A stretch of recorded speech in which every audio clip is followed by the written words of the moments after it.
Hello विद्यार्थियों, आज की अपनी कक्षा में हम देखेंगे इंग्लिश ग्रामर। इंग्लिश ग्रामर में भी टेंस में present indefinite tense. Present indefinite tense की जो पहचान होती है, इस तरह के हिंदी वाक्यों के अंत में ता है, ती है, ते है इत्यादि तरह के शब्द आते हैं। जैसे राम जाता है, मनोज खाना खाता है, वह गाना गाती है, इस तरह के शब्द आते हैं। इस तरह के शब्दों को इंग्लिश में ट्रांसलेट करने के लिए देखिएगा पहले अफर्मेटिव सेंटेंस।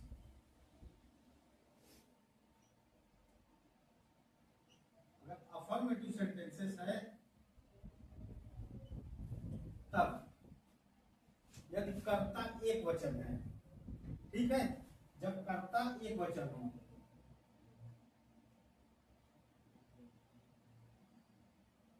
कर्ता एक वचन हो और वर्ब के अंत में ए, ई, आई, ओ, यू आया हो, तब उसके अंत में ई एस लगाते हैं।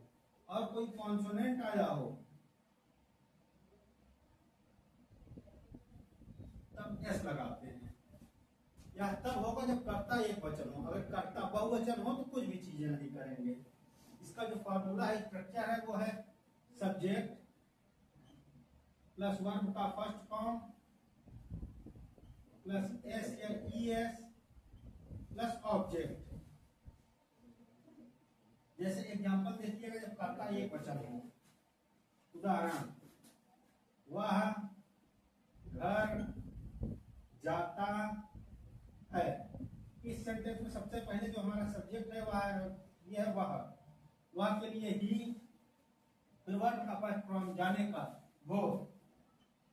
अब देखिए कर्ता एक वचन है, सब्जेक्ट जो है सिंगुलर नंबर है, तब यहाँ ओ है। जब ए, ई, आई, ओ, यू हो तब ई एस लगाते हैं, ई एस लगा देंगे। टू कहाँ जाता है? घर, होम। एक और एग्जांपल देख लीजिए, मैं खाना खाता हूँ। यहाँ देखिए जो करता है वो बहुवचन है। अब एक वचन और बहुवचन क्या क्या क्या होते हैं?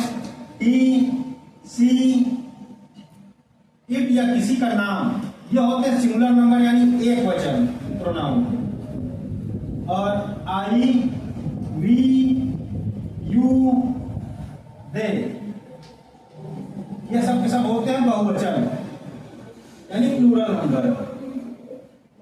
देखिए यहाँ मैं है यानी आई। अब पहले वर्ब हो गया, फिर पहले सब्जेक्ट हो गया, फिर वर्ब खाने का, ईट। अब अगर प्लूरल नंबर है एस या ई एस नहीं लगाएंगे, ऐसे ही छोड़ देंगे। क्या खाता है? खाना, आई ईट फूड। एक और एग्जांपल देख लीजिए,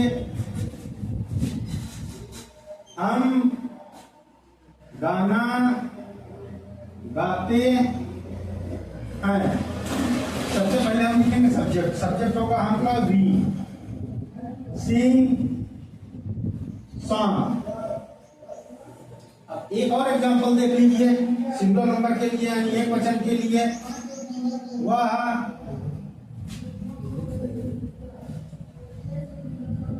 खाना पकाती है, पकाती या बनाती है। वह यहाँ एक लड़की है, ती है, तो सी कुक।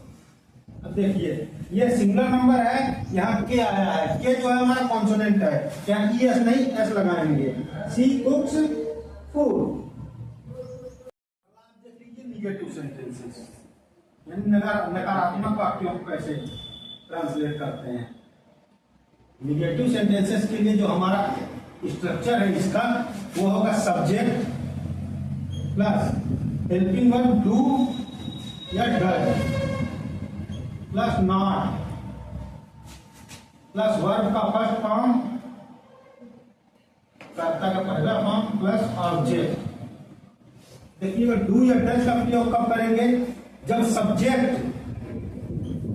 सिंगुलर नंबर होगा, एक वचन होगा, सिंगुलर नंबर या एक वचन होगा तब हम डज लगाएंगे।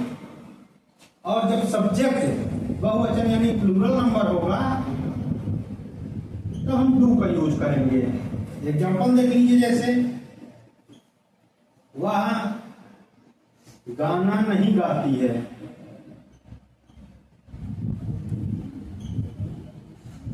यहाँ जो सब्जेक्ट है हमारा करता है वो है वह एक लड़की है, इसलिए सी के साथ डज लगाएंगे। सी डज नॉट सिंग सॉन्ग। और एग्जाम्पल आप देख लीजिए, एक और आप एग्जाम्पल देख लीजिए, हम घर नहीं जाते हैं, नहीं जाते हैं। यहाँ कर्ता जो है वो प्लूरल नंबर है। हम वी, यहाँ डज नहीं डू का प्रयोग करेंगे। We do not go to home. और एक एग्जाम्पल देख लीजिए, तुम क्रिकेट नहीं खेलते हो, क्रिकेट नहीं खेलते हो।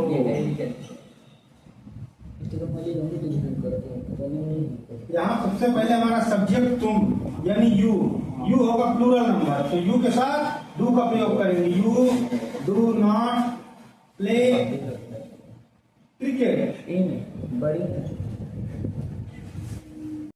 नेक्स्ट है हमारा इंट्रोगेटिव सेंटेंस। इंट्रोगेटिव सेंटेंस मतलब प्रश्नवाचक वाक्य। इंट्रोगेटिव सेंटेंस दो टाइप के होते हैं। पहला होता है यस नो टाइप, जिसका उत्तर हाँ या ना में दिया जा सके, और दूसरा होता है WS टाइप। पहले यस नो टाइप देख लेते हैं। देखिए यस नो टाइप सेंटेंस वो होते हैं जिसमें प्रश्नवाचक शब्द पढ़े जाते हो। क्या तुमने खाना खाया, क्या तुम घर जाओगे, इन सभी प्रश्नों का उत्तर हाँ या ना में दिया जा सकता है। जबकि WS टाइप क्वेश्चन वो होते हैं जिनमें WH वाले वर्ड आते हैं, जैसे व्हाट, वेयर, हु, हाउ, ये सब। इसका स्ट्रक्चर आप देख लीजिए, एस नो टाइप का होगा तब इसको हम हेल्पिंग वर्ब से स्टार्ट करेंगे, यानी डू या does plus subject plus verb की फर्स्ट फॉर्म प्लस ऑब्जेक्ट, उसके बाद जो बचेंगे एक्सेट्रा वर्ड्स। एग्जांपल देख लीजिए, क्या वह गाना गाती है?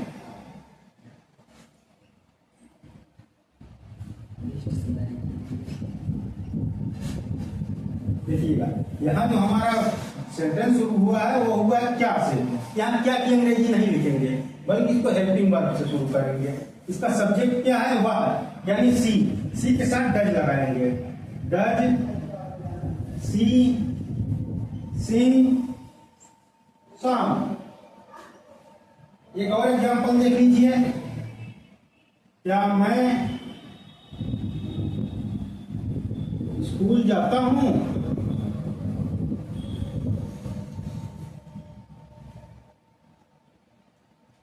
Last question mark. देखिएगा मैं है यहाँ, मैं जो है वो प्लूरल नंबर है, तो मैं की मीनिंग क्या होती है? आई प्लूरल नंबर। आई के साथ क्या लगाएंगे? Do. I go to school.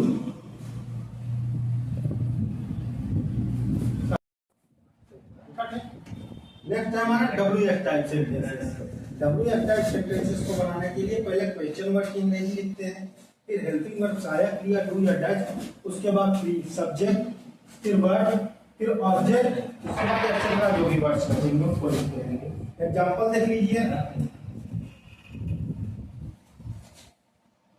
वह घर क्यों जाता है? ऐसे में सबसे पहले हम क्यों की स्पेलिंग लिखेंगे। क्यों की जो स्पेलिंग मीनिंग होगी वाई, फिर वह, does he go to home.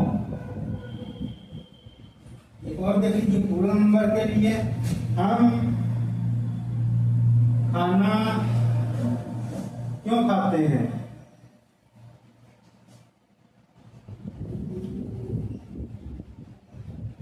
यहाँ सबसे पहले हम क्यों, हम जो है वो प्लूरल नंबर है, पहले क्यों की मीनिंग लिखेंगे वाई, उसके बाद हम प्लूरल नंबर है तो हम के साथ डू लगेगा।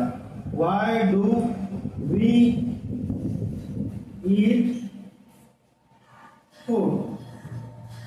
नेक्स्ट आप देख लीजिए इंट्रोगेटिव नेगेटिव सेंटेंस, यानी कि जो नकारात्मक प्रश्नवाचक वाक्य आते हैं। उसमें भी दो टाइप है, एक यस नो टाइप, दूसरा डब्ल्यू एस टाइप। अब अगर यस नो टाइप है तो पहले हेल्पिंग वर्ब डू या डज, फिर सब्जेक्ट, फिर नॉट, फिर वर्ब का पास्ट फॉर्म, उसके बाद ऑब्जेक्ट।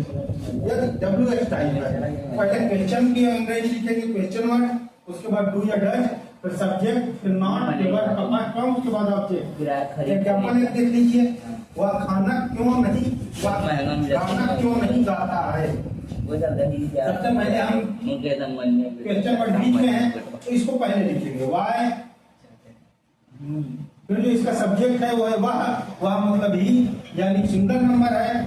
तो does, why does he not sing song,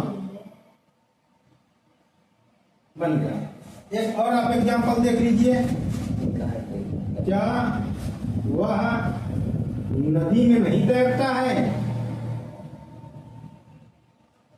नहीं तैरता है। इसमें देखिए क्या पहले है यानी यस नो टाइप, तो डू या डज से स्टार्ट करेंगे। जो इसका सब्जेक्ट है वह है वह के लिए ही, सॉरी, तो डू या डज से स्टार्ट करेंगे। तो वह के लिए does he not swim in the river.